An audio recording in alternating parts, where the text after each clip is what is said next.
cunga amma daawwatu ta kan sibirat la kunala sibirat kunala rama mal daawwatu ta kan yana kayya chikaratti niga narra gutte wallahi gutte sirra galatu bilisa kiyya daawwatu ta milan dunga daja mata dungate ani wallahi nalle wan daawwatu ta je gorun kaban ay ega daawwattoonni si ajanga ani difama jeetin jira akkanumatu sir nin fitadda ani hammenya sirran qabu sumaatu akkasi yaade malee ani hammenya si qabu ni beekta kala dureeda man garana batnan rakon qabu la duran beekta ni hammenya sanillee qabu obboleessa rabbiiti tu takka miskina teechuun hammenya obboleessa rabbiiti obbolummaan rabbi caalaan jirtu beete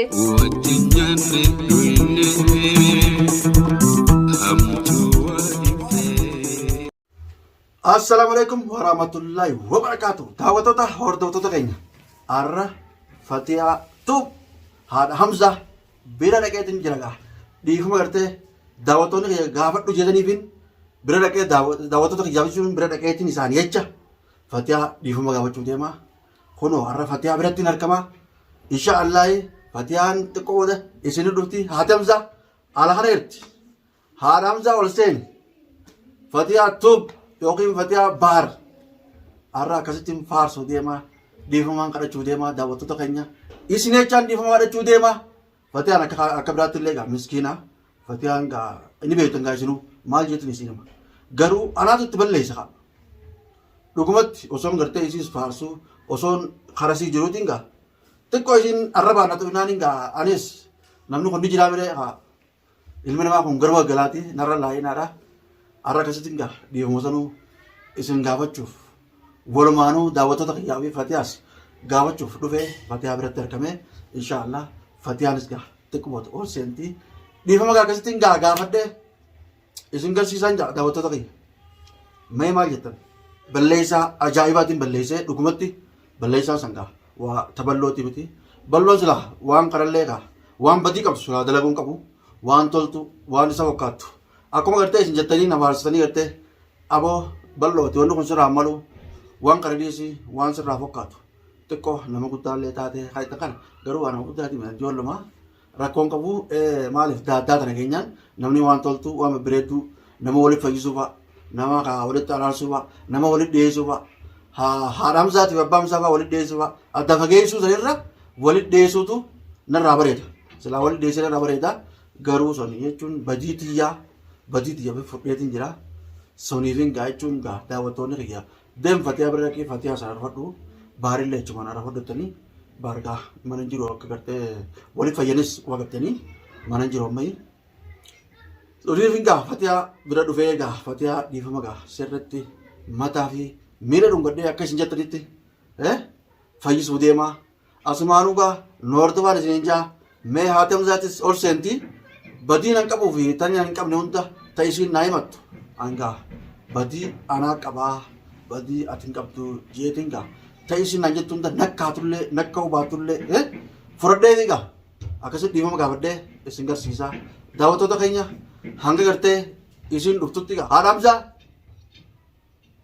Fatihaa moogaa jechuun gaa asitti dhufuu kiyya kanaaf xiqqoo waan aarris keessa jiruuf aara sanumta gaa arra keessaa hin fudhayeetiin gaa anis bira dhufee biratti argamee jira asumaanuu gaa du'aayis naa godhaa Fatihaanis du'aayii godhaa akka gaa Fatihaanis sirriitti garaan na fayyitus koomentii jalatti gaa bal'oo itti fayyee bal'oo miskiinaa afaanumaan akkana jamalee gaa narraa itti himaa koomentii irratti Fatihaan ture hedduu miskiinaa anillee hedduun kabajaa bimaashiitiyyaa akkas jaalarraa itti himaan isin jaa ni dhufti okkuu dhufte gaa walumaanuu kan nuti daawwattu ni jaa haadha Hamzaa hooseen gaa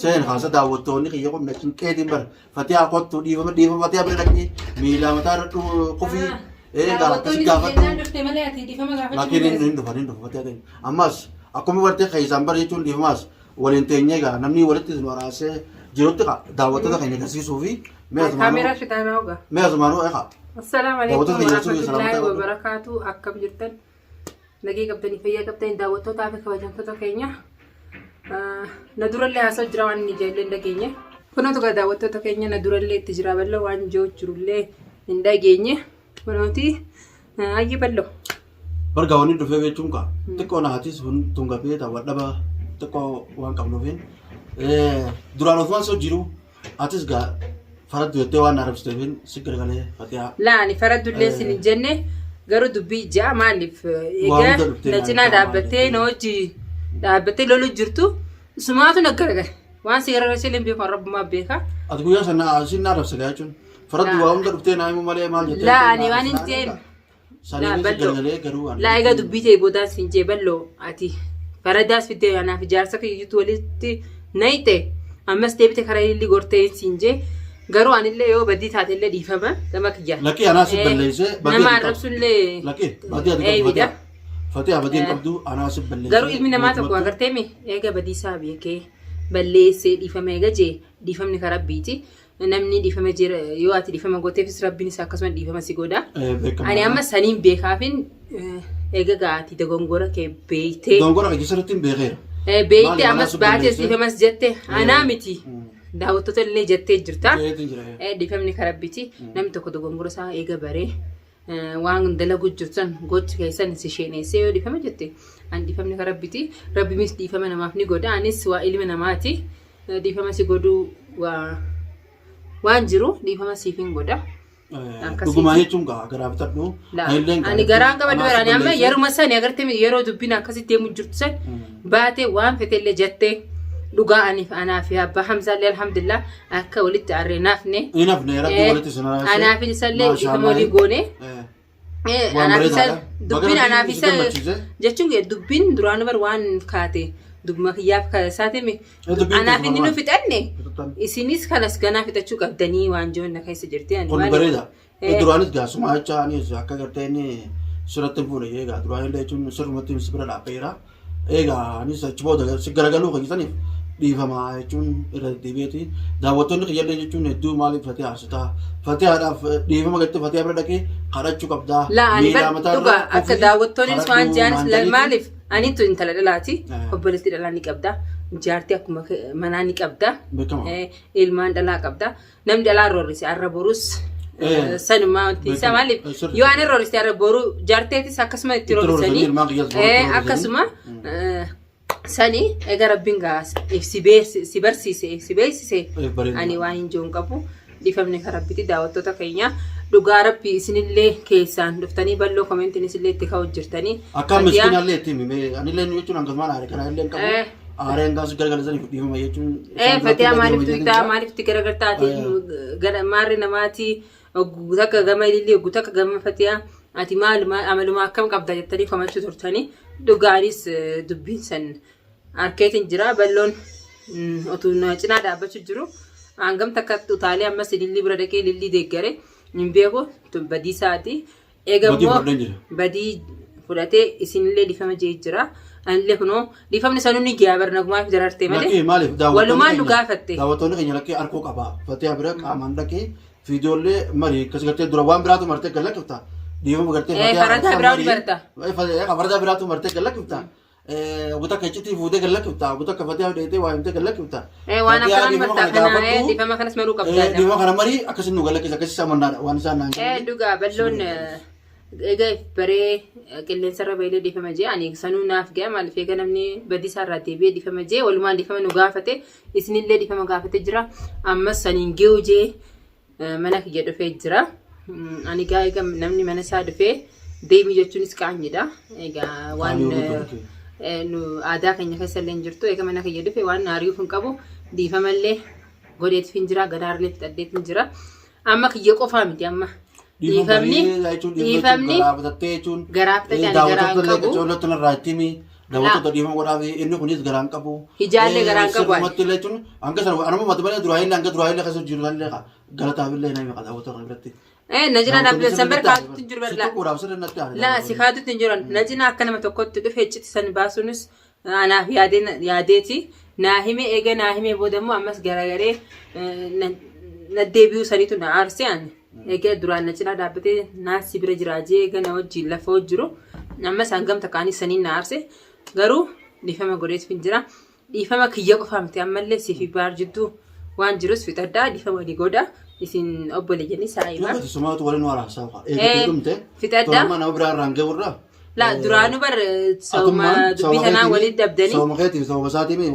Anama sauma keetii irratti saaba eeggatu wal dhabne.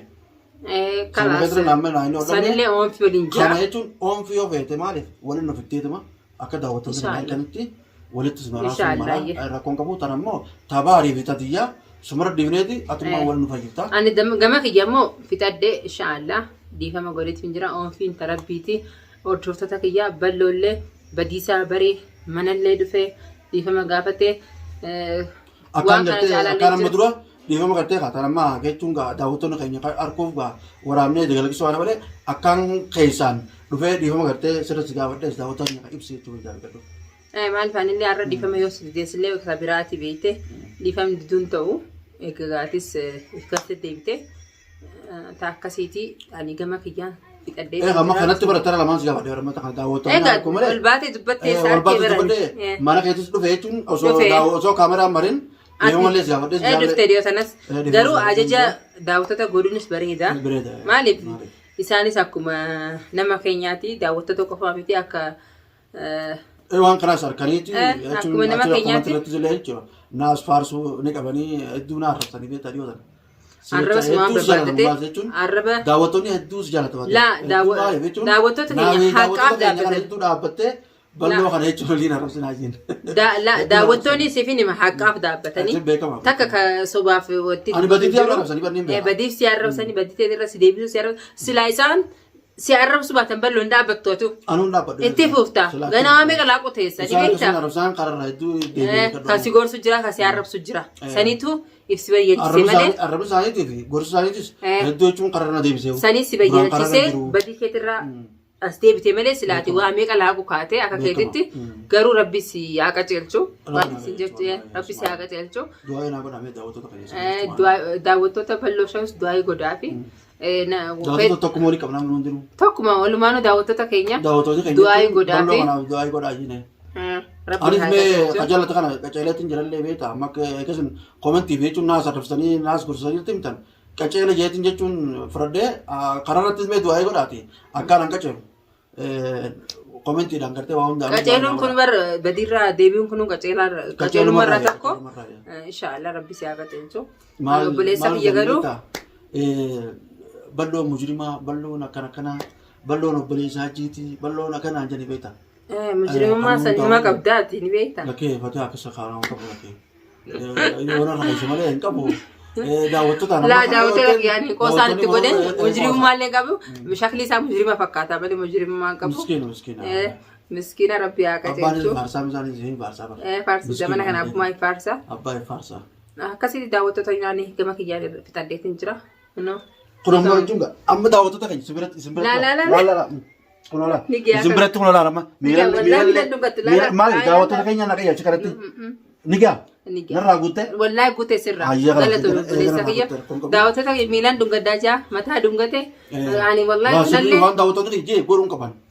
Egaa daawwattoonni si haa jenga ani dhiifama jeetiin jira akkanumatti sirriin fixadha ani hammeenya sirraan qabu sumaatu akkasii yaadee malee ani hammeenya si qabu ni beektaa. Kalaas bareedaatummaan garaan dhaabbatannaan rakkoon qabu. Laa duraan beektaa ani hammeenya sanillee hin qabu. Obboleessa rabbiiti. Hedduu takka miskiinaa jechuun hammeenya. Obboleessa rabbiiti.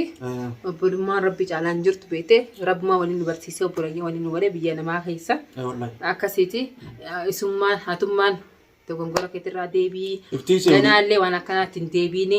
Yeroo walitti yoo dubbiin dhuftelee uummata tokkollee yoo dhuftelee anaa si bira dhaabbata. Laa ganaallee waliif illee waan akkanaa keessa hin dhaabbatiin. Hin dhaabbu waan bareedduu malee. Waan toltuu malee. Ati dubbii jaarsaaf jaatti ni uumseenii maaliif bareedduu miti. Yoo walitti araarsu suma deebiti dubbiin ni beekta. Maanguutu mee maanguutuu qabbanaa ta'e. Yoo walitti araarsu taate. San ta'e. Yoo nama walitti walitti dhiyeessu taate.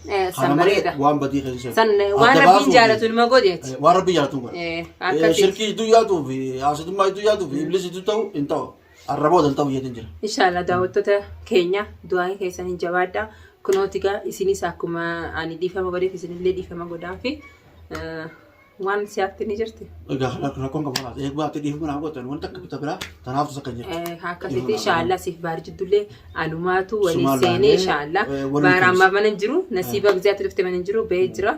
Guyyaa biraa yaamee. Maal walumaan dhufeetiin jechuun atis walumaan gartee. Borullee taatu isin jidduun ilaala inshaallah. Tanammaa taabaa. Dhalaa jettanii tuffatina isin alumaatu isin jiddu seenee. Ati bara dhiiramee keessa wal bakka dhiiramee. Akkasitti hordoftoota keenya akkanaati kun har'aan tana tana fakkaatti bal'oo ajaja keessan godhee qaalii keessan godhee mana dhufee miila mataa dungatee dhiifama jira. Anis dhiifama godheetiin jira. Inshaallah biiznillah viidiyootti aantutti waliin dhufna. Baarii fi anaas Fatimaan gidduu bitaa asumaan ugaa. Assalaamu alaikum warahmatullahi wabarakatuh.